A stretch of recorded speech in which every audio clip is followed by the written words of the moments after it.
Olá para quem nos acompanha em mais uma das nossas análises. Hoje a gente vai iniciar nossa exploração projetando a mente para um cenário muito específico. Daqueles que testam o limite cardíaco de qualquer fã de esportes, né? Exatamente. O calendário marca o próximo domingo, dia 22, e o palco físico de toda essa tensão é o icônico estádio Alfredo Jaconi. Um ambiente que, por si só, já traz um peso enorme. Com certeza. De um lado do gramado a gente tem o Juventude, do outro o Grêmio. O relógio vai avançando inexoravelmente, os 90 minutos regulamentares se esgotam. E o placar continua teimoso. Sim, insiste em mostrar um empate. E é exatamente nessa fração de segundo, logo quando o apito final do árbitro decreta que a decisão vai para a marca do pênalti, que um fenômeno muito peculiar da nossa era digital começa a se manifestar. Para quem tem o hábito de acompanhar grupos de mensagens pelo celular, já sabe muito bem do que estamos falando. A famosa lenda cibernética conhecida como o sapo dos pênaltis. Essa figura do sapo dos pênaltis é um excelente termômetro comportamental, sabe? Mostra muito como a gente lida com a atenção coletiva hoje em dia. Começou como um meme super simples de WhatsApp, né? O meme que evoluiu para uma espécie de folclore digital é um aviso lúdico que fica ali espreitando nas sombras da internet e, de forma quase sincronizada, simplesmente pipoca nas telas de milhares de usuários. E a mensagem implícita, quando essa imagem do sapo aparece, é muito clara. É a confirmação de que o embate vai ser decidido no limite do nervosismo, através dos chutes da marca dos 11 metros.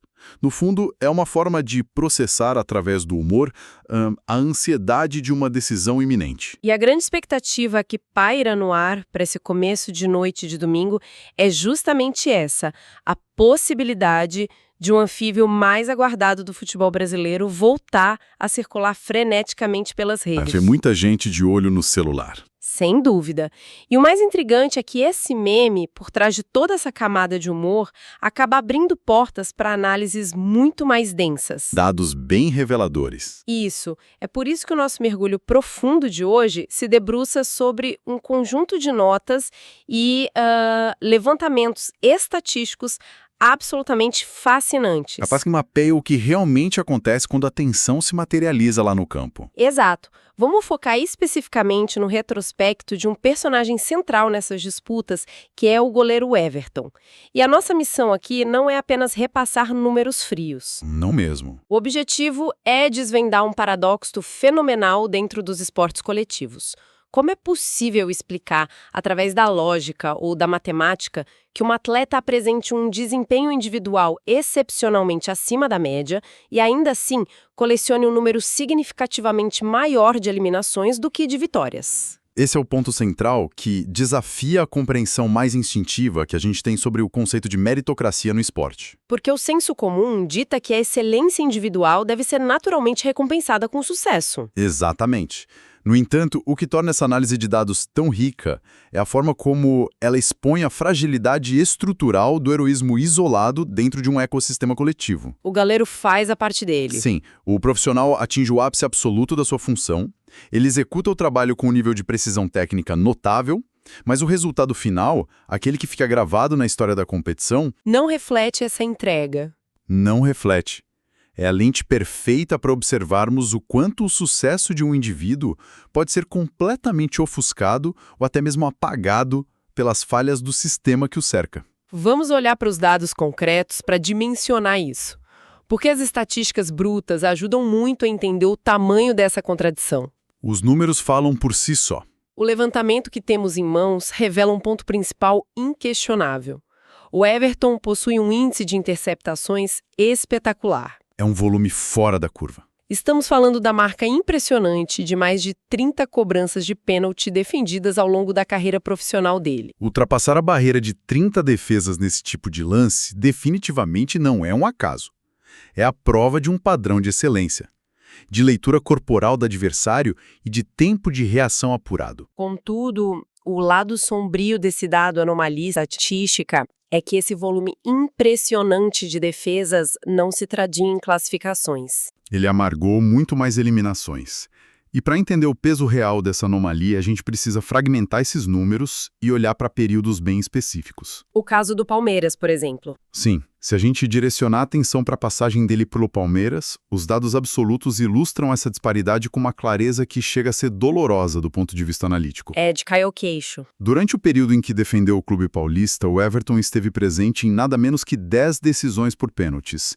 E em qualquer projeção estatística normal, um goleiro com histórico de defesas dele deveria garantir uma taxa de sucesso bem razoável para a equipe. O que seria o lógico. Mas dessas 10 oportunidades em que a vaga ou o título foram decididos nas cobranças alternadas, apenas 2 resultaram em um avanço ou título para o time dele. Apenas 2. 2. O Campeonato Paulista de 2020, num confronto contra o Corinthians, e a Copa Libertadores da América de 2022 contra o Atlético Mineiro. Ou seja, 8 em cada 10 vezes o ecossistema falhou. É uma proporção que desafia totalmente a intuição. 8 eliminações ou perdas de título em 10 disputas. E para quem acompanha a nossa análise e tenta transpor isso para o cotidiano, dá para fazer um paralelo muito direto com a dinâmica do ambiente corporativo ou até acadêmico. É um paralelo perfeito. É só pensar naquele trabalho em grupo, onde um dos integrantes realiza uma pesquisa impecável, estrutura todos os dados com perfeição, mas aí, no momento de consolidar o projeto, o restante da equipe falha na apresentação, perde os prazos ou não entrega a sua parte. A sensação de impotência é rigorosamente a mesma. Fica evidente que a responsabilização por essas 8 quedas não pode ser direcionada para quem está fazendo a proteção da meta de forma tão eficiente. A responsabilização apoiada puramente nesses números recai sobre os batedores.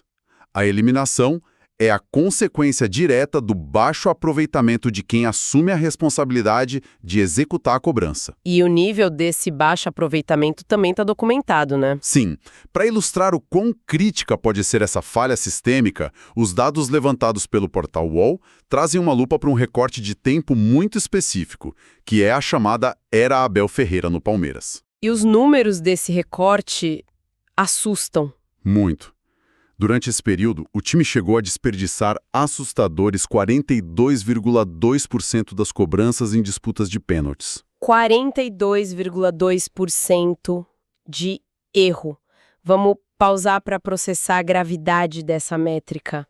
É um indicador estatístico de ineficiência que beira o colapso para equipes de alto rendimento. Numa sequência padrão de 5 cobranças para cada lado, isso significa que a equipe já entra na disputa com a quase certeza matemática de que 2 de seus próprios jogadores vão errar o alvo ou parar na defesa adversária. Trabalhar sobre essa premissa muda completamente o panorama psicológico da disputa. Como um profissional mantém o foco na sua função de defender, sabendo que a estrutura atrás dele está ruindo em quase metade das tentativas? É justamente essa conexão analítica que transforma esse caso num estudo fascinante de resiliência e, ao mesmo tempo, de frustração.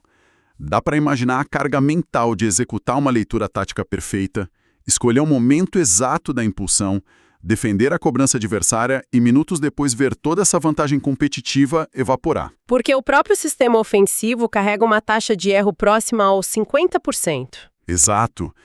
A defesa de um pênalti tem a função teórica de ser um catalisador moral, um evento que injeta confiança no grupo.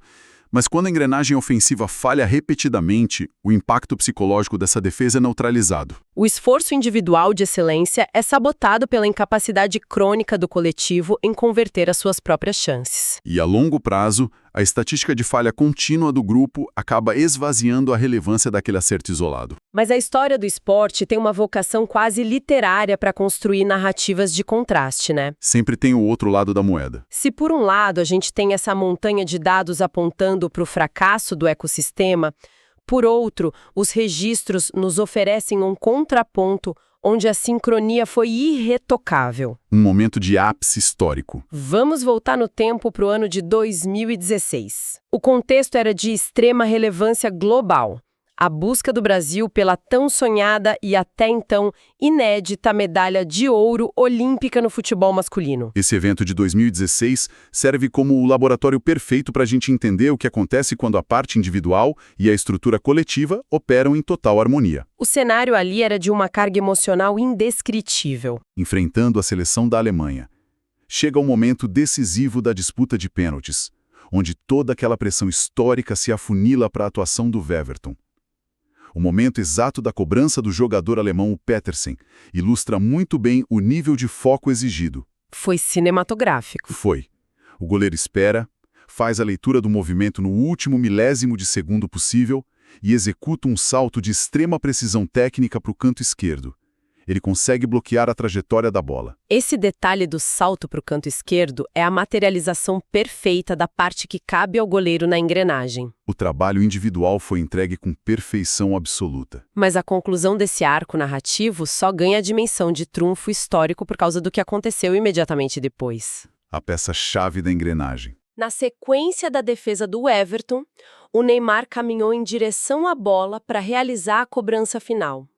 Ele executa o chute, converte o pênalti e, naquele instante, sela a conquista da medalha de ouro olímpica inédita. É um exemplo cristalino para nossa análise. A intervenção brilhante da defesa só é eternizada como glória e conquista quando a peça seguinte do sistema entra em ação e cumpre o seu papel com a mesma competência. A interdependência fica muito clara nesse exemplo.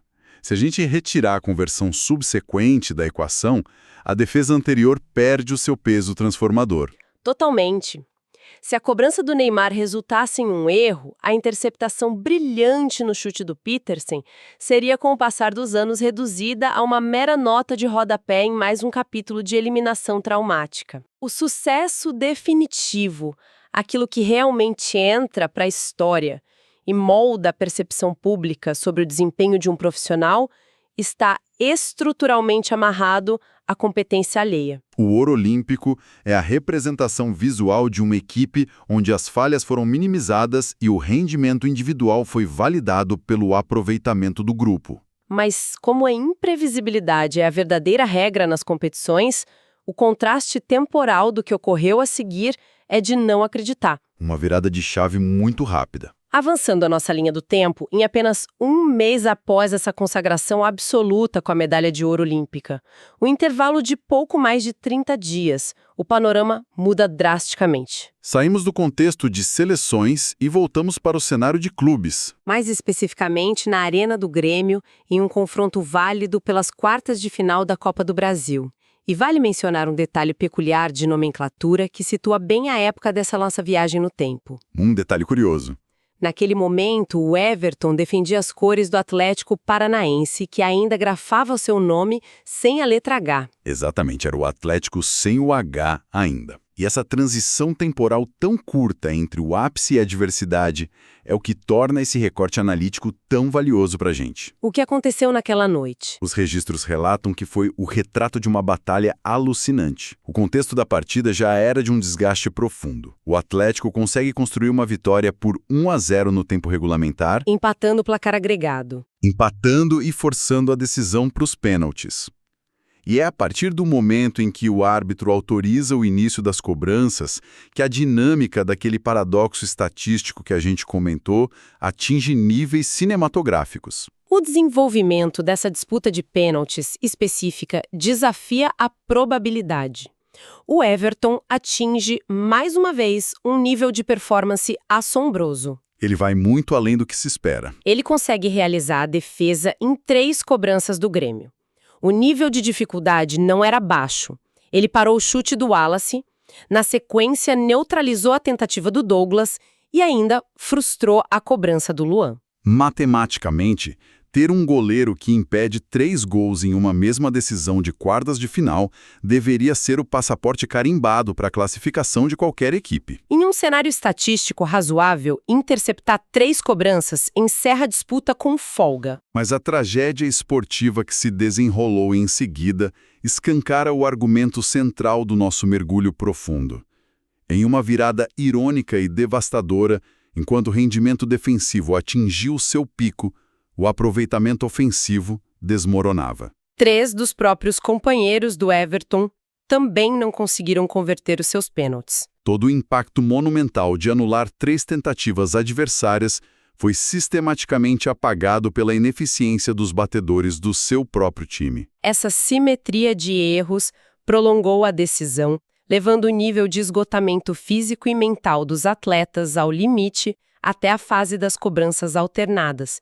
E o clímax dessa noite parece ter sido desenhado para testar os limites do roteiro mais dramático possível. O que acontece em seguida é histórico. Com o prolongamento da disputa, as opções tradicionais de batedores da linha de frente começam a escassear. Chega um instante fatídico em que o próprio Everton, que vinha sendo o bastião de resistência da equipe com as suas 3 defesas, precisa deixar a área. Ele tem que caminhar até o outro lado do campo e assumir a responsabilidade de bater o pênalti. E a conclusão, por mais irônica que seja, é que ele acaba desperdiçando a cobrança. O erro sela o destino do confronto e o Grêmio é quem avança para a próxima fase do torneio. É fundamental compreender a relevância histórica desse desfecho, porque os desdobramentos daquele erro específico reverberam na estrutura do futebol até hoje. Criou uma nova narrativa. Aquele jogo e a subsequente classificação gremista que se originou dessa sucessão insana de falhas e acertos são amplamente considerados como marco zero, o ponto de partida do que viria a ser conhecido como a Era Renato Portaluppi. Ele estava fazendo a estreia dele, né? A estreia de mais uma passagem no comando da equipe, a força emocional gerada por sobreviver a uma disputa onde 3 dos seus próprios pênaltis foram defendidos, criou uma coesão interna, um impulso psicológico que serviu de fundação para um ciclo histórico de títulos. O paradoxo é fascinante. O trauma e a ineficiência coletiva de um lado serviram como o combustível exato para pavimentar a era dourada do outro. E quem viveu essa espiral entende perfeitamente a complexidade do jogo. Trazendo para um passado recente, há um registro muito lúcido do próprio Weverton abordando essa noite fatídica de 2016. Durante a coletiva de imprensa da sua apresentação como jogador do próprio Grêmio, ele demonstrou uma visão muito analítica sobre o ocorrido. É uma aspa muito marcante. A citação literal registrada nas nossas fontes foi a seguinte: só o futebol proporciona esse tipo de coisa. O futebol tem uma forma de ser, de a roda girar. Essa perspectiva levanta um debate muito rico sobre como a vivência em alto rendimento molda a compreensão dos profissionais sobre o sucesso e o fracasso. A roda que gira. A metáfora da roda que gira não é apenas um clichê de coletiva. É o reconhecimento empírico de que a lógica dos sistemas coletivos não obedece a um raciocínio linear de esforço e recompensa individual. A filosofia por trás dessa constatação mostra uma compreensão muito madura. De que as estruturas são cíclicas. O atleta entende que a falha que o transformou em vilão de uma eliminação, logo após ter defendido 3 pênaltis, é apenas uma engrenagem dentro de um sistema maior e imprevisível. Hoje, o ecossistema falha e o esforço é anulado. Amanhã, ele passa a fazer parte da própria engrenagem que outrora se beneficiou daquele sistema quebrado. É a aceitação de que o indivíduo não tem o controle total sobre a narrativa final, não importa o quão alto seja o seu nível de excelência isolada. E a prova de que essa roda continua em movimento contínuo é que as atuações recentes agora vestindo a camisa do Grêmio mantêm esse alto padrão de eficiência individual. Ele não perdeu tempo de bola. Os dados mais recentes indicam que o Everton já mostrou a que veio, deixando claro que a sua habilidade não foi diluída pelo tempo. Um exemplo pontual citado nos levantamentos é a defesa realizada na cobrança do Luciano durante um confronto contra a equipe do São Paulo, válido pelo Campeonato Brasileiro. O reflexo, a leitura e a execução técnica continuam operando no mesmo patamar de excelência de sempre. E a manutenção dessa capacidade técnica ganha contornos muito mais favoráveis quando analisamos o novo contexto sistêmico em que ele está inserido hoje. Porque ao olharmos para o histórico recente do próprio Grêmio em situações de penalidade, os dados mostram um ambiente muito mais saudável em termos de conversão coletiva. Isso faz toda a diferença. Muita diferença.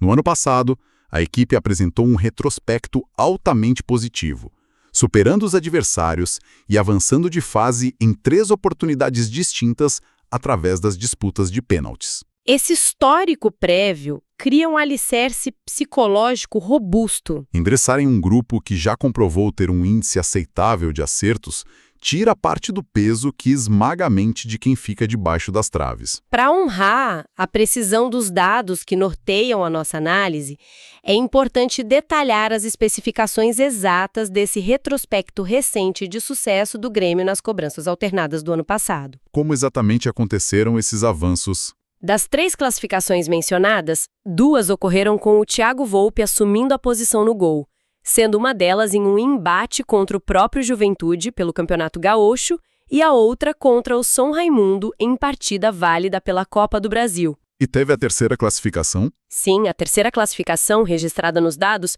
contou com Gabriel Grando no gol, superando a equipe do Atlético, também pela Copa do Brasil. Os números confirmam a consolidação de um ecossistema que tem conseguido entregar a sua parte do trabalho. Ter os dados detalhados dessas participações de Volpi e Grando confirma que a engrenagem coletiva do clube desenvolveu uma resiliência nessas horas limite. O histórico de 3 sucessos recentes indica que os batedores estão calibrados. O que altera completamente o cálculo mental para o goleiro atual. A confiança não se baseia mais na esperança de um milagre solitário, mas sim na segurança matemática de que, se ele realizar uma interceptação, há uma probabilidade alta de que os seus companheiros convertam a vantagem em uma vitória concreta.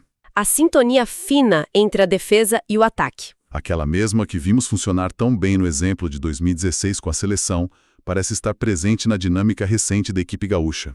O que nos traz, inevitavelmente, de volta à nossa realidade temporal imediata. Ao palco do domingo. O retorno à atenção iminente que paira sobre o estádio Alfredo Jaconi por confronto entre Juventude e Grêmio.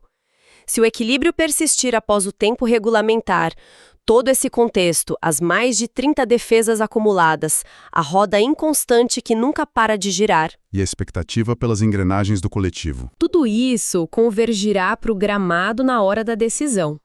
E a grande incógnita que domina os debates não oficiais é saber se os celulares ao redor do país vão começar a vibrar com notificação do lúdico sapo dos pênaltis, avisando que o destino, mais uma vez, será traçado a 11 metros de distância.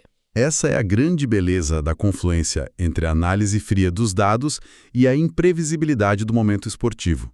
Toda a carga estatística que a gente debateu aqui hoje do índice assombroso de erros em certas passagens, a redenção de um histórico recente positivo, resume-se ao comportamento da equipe naquele milissegundo em que o apito soa. O contexto importa muito para entendermos a probabilidade. Mas não tem o poder de garantir o desfecho final.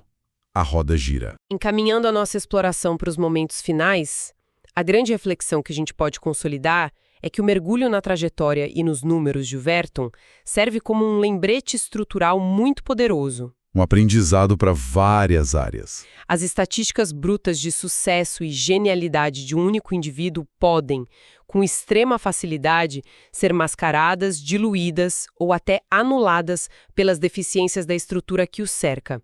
Fica uma lição valiosa sobre a cautela de não se julgar o panorama completo, observando apenas o resultado final estampado. Perfeito. Seja na dinâmica impiedosa do esporte de alto rendimento ou na rotina de resultados do mundo corporativo, o esforço isolado frequentemente se torna invisível quando a engrenagem coletiva falha. E para finalizar a nossa análise com uma camada extra de profundidade sobre tudo o que foi debatido hoje, deixo aqui uma reflexão instigante sobre o comportamento humano sob pressão contínua. Vamos lá. Ao entrar em uma disputa de pênaltis, sabendo que sua equipe tem um histórico de errar mais de 40% das cobranças, até que ponto o goleiro passa a atuar sob uma pressão psicológica esmagadora? Será que o herói isolado acaba sendo forçado a tomar riscos maiores em seus saltos simplesmente porque sente, no fundo, que não pode contar com o sucesso de seus companheiros? Com esse questionamento profundo para continuarmos digerindo as implicações dos números de hoje, nós encerramos por aqui. Agradecemos com muito entusiasmo a companhia de cada um que acompanhou e refletiu com a gente. Até a nossa próxima exploração.